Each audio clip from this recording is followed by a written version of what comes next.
Australia সিরিজের জন্য প্রস্তুতি নিচ্ছেন বাংলাদেশ টেস্ট দলের ক্রিকেটাররা। বিশেষ করে জাকের আলী অনেক মঙ্গলবার স্কোয়ার কাটের বিশেষ প্র্যাকটিস করেছেন। লিটন দাস সিঙ্গাপুর থেকে দেশে ফিরেছেন, শুরু করবেন রিহ্যাব। এরই মধ্যে শুরু হয়ে গেছে শরীফুল ইসলাম এবং মুস্তাফিজুর রহমানের পুনর্বাসন প্রক্রিয়াও।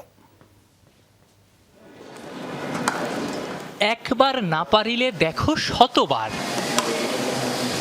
কিন্তু গল্পটা জাকের আলীর একবার স্কোয়ার কাট খেলতে না পেরে পরের বলে ভুল শোধরানোর না, গল্পটা জাকেরের বিশেষ ট্রেনিং সেশনের।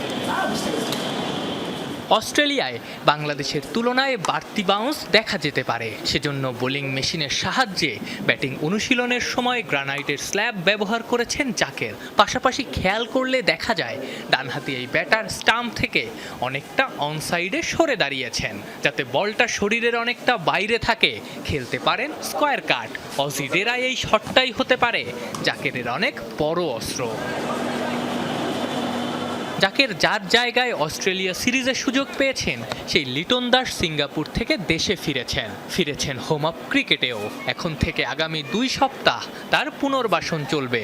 পুনর্বাসন শেষে দিবেন ফিটনেস টেস্ট। সেই পরীক্ষায় পাশ করলেই দ্বিতীয় টেস্টের জন্য ধরবেন অস্ট্রেলিয়ার বিমান।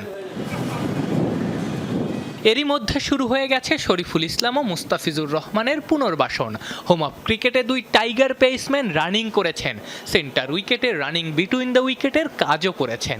উদ্দেশ্য ফুল ফিট হওয়া থেকে তারা কত দূরে আছেন সেটা বোঝা।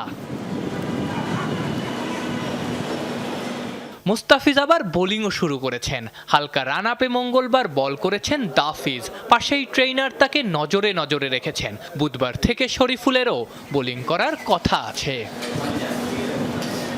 আফনান পিয়াল, যমুনা স্পোর্টস, ঢাকা।